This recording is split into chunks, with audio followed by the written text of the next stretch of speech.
Blimey. Holy fuck.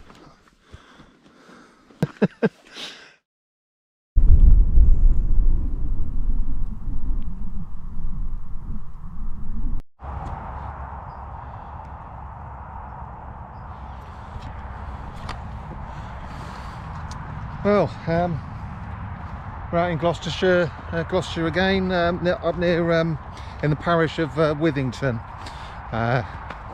Lots more Roman stuff around here, but what I'm doing today is having a look at the Old English boundary and see if it can tell us anything about how the ancient inhabitants of this country viewed the landscape. Over just over the brow of that hill is the River Colne, and this village called it the Tilnoth, which is the ancient name for Colne, but there is another name down in the Bibury charter. It's about 10 miles from here, which names it as the Cúnagal or Cúnagla or something like that.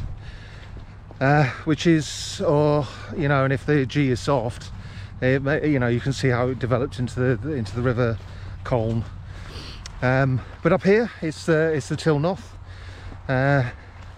It wasn't unusual for the Old English to have different names for different parts of rivers. So anyway, yes, onwards and upwards.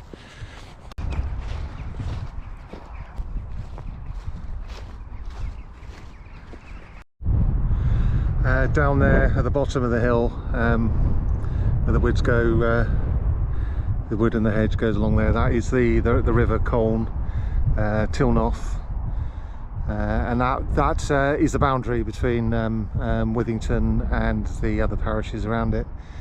I believe it comes up a combe here next, and then goes over. We're going to have a look over there.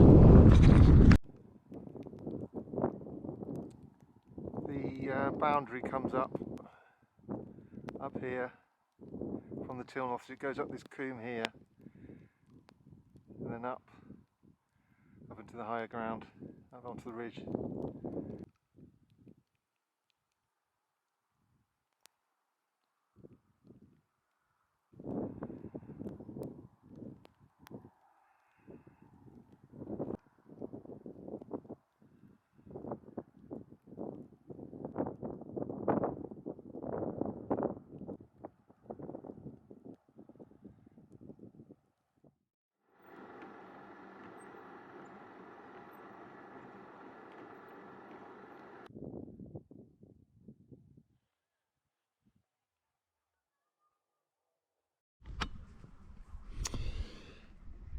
As you might be able to see, I hope it focuses well. As you can see, at the top of that hill up there, right in the distance, there's a load of stuff. There's a Roman villa, there's a mound, an enclosure, and a long barrow, all of which I can't get to because it's there's no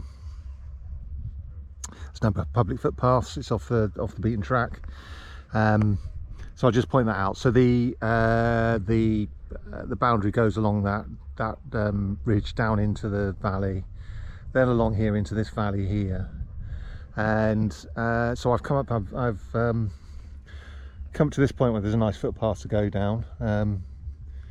I don't particularly fancy fighting the traffic, and here we have this footpath here is a hollow way, which you might have heard of before. Which are very interesting, very often medieval, but I would say that road over there, which you might be able to see, is marked on the map as the White Way, which is a Roman road. I am wondering whether or not this is the original path, because it takes once it gets to the Boston Valley down there, it takes a left-hand turn. So what we've got, so I'm down in Compton Abbas or something like that, and the the boundary cuts across. It goes down that valley down there, then cuts up through the woods, and then back across the top. But I'm taking this footpath to see if there are a couple of interesting things in this area, and to get a nice walk.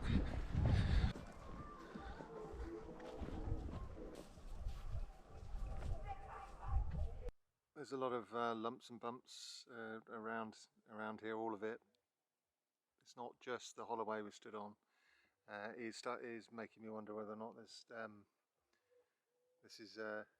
shouldn't need terracing here, but I'm wondering whether or not it's platforms for which to build a village. I'm wondering whether or not this is a shrunken village. And from here I can also show you those earthworks over there. I've shown them before in another video about I did after Chedworth Villa. Chedworth Villa is just over there beyond those trees, about half a mile away. That is the Roman stroke medieval settlement next to the River Colne, and that's the River Colne down there.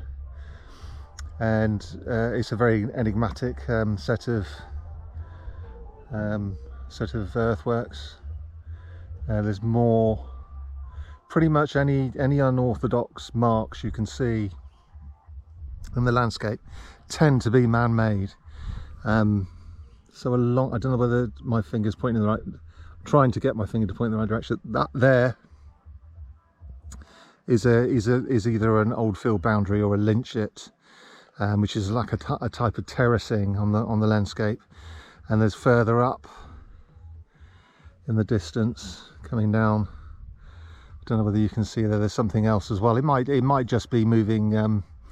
It might be a path where they've the ground has gradually shifted over the centuries to create a sort of terrace, or it could be a field boundary. And there's what looks like right at the top as well. Looks to me like it might be earthworks, or it might not be. The charter says Andlong Tilnoth, that's the Tilnoth, the Colne, to Hallion Woolen, which is the holy spring, and it's down there somewhere. So let's go and see if we can find it.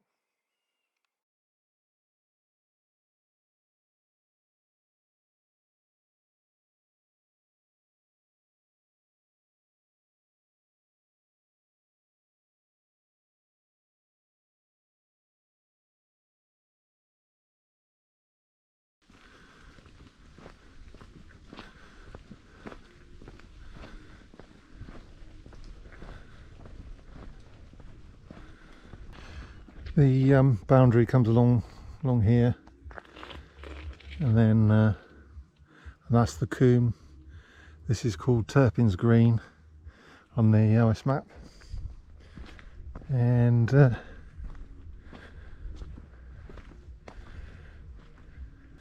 does appear to be a dip here, which could be the Hallion Woolen, which incidentally I translated wrong. It's not Holy Spring, it's Holy Springs. Oh look, we do have a, yes. Well, certainly yes, we've got a, ooh, blimey, holy fuck. Oh, I love this. Now, of course, this. Now, I've never heard of this or seen it. It could be a restoration. Oh my God, I love doing things like this. So basically, what's happened is that I've sat looking at a translation of an Anglo-Saxon document. It's marked on the map as a spring, and he recommends. Thing is, Grundy, the chap who did the translations, he used a map. He didn't often go in the field to have a look, and he says, yeah, the Holy Springs might well be the spring marked on the OS map, but the OS map didn't describe something like that. Normally if it's something, I mean, yeah, okay, it could be you know, some 19th century Victorians interpretation of what he thinks should be here, but it's pretty I love doing this. So that's another nice little discovery in this area. Now look, that's just asking me to have a look, isn't it? You know, I mean, there's water coming out. It's just saying to me, go on, have a go. So let's see if I can't fall it. Oh, blimey.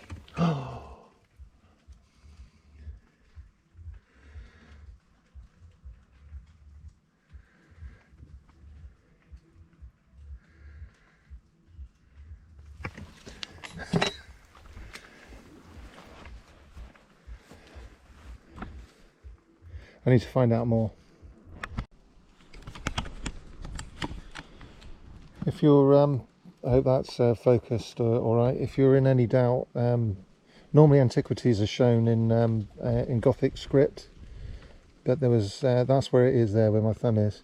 That's the spring. There's no sign there's anything of interest for you or I to see on the Ordnance Survey map. So if you, I got a bit Indiana Jones a minute ago. I got a bit overexcited, but it is, you know, it's a minor discovery for. I mean, I'm following a, you know, ancient charter, and I find something interesting in the woods. So anyway, the next stage is the mare ditch.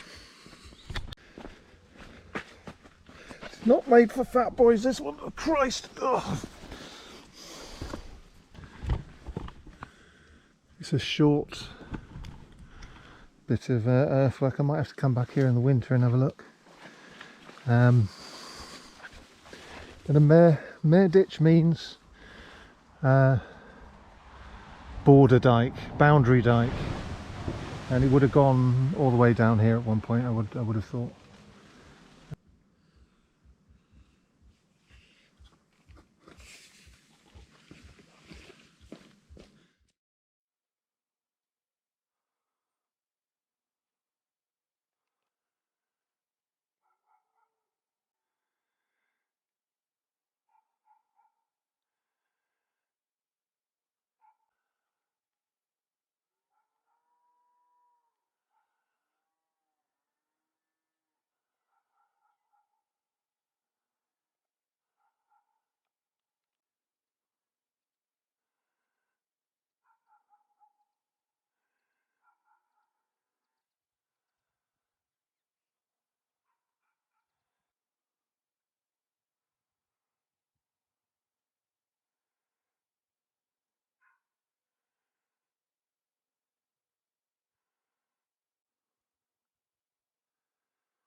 I'm having a really good time chasing deer. There's a massive herd of wild deer. I don't think they're roe deer, by the way. I think they might be fallow deer. Well, there must be 30. Well, I'll show you the footage. You can judge for yourself. I'm unable to count them. But there's a lot of them, and they're very beautiful. There's some young ones, older ones. There's some dark coloured ones as well, which I've never seen before. So there is nothing more relaxing than going for a walk in the country and chasing a deer with your camera. It'd be nice. Obviously there's so many because the restaurants have been shut. There are people who tout for business on farms, you know, with rifles and say, you know, we'll take a few of your deer, and that hasn't been happening so much because the deer, they sell the venison to the restaurants and they've been shut. So I hope the deer have all, you know, grab as much happiness as they can while there's nobody hunting them. But I'm hunting them with a camera, and it's a very nice thing to do.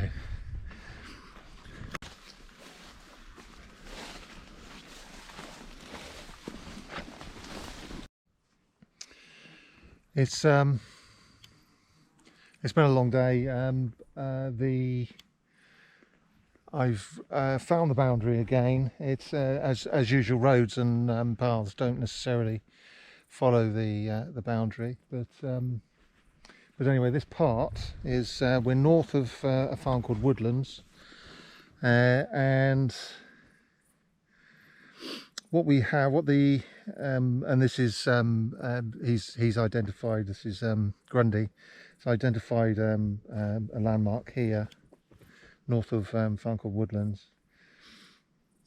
On South Haelf, tha mores to Mohan Ach, which means, he translated as, and so to the south side of the swampy ground to the Crooked Oak.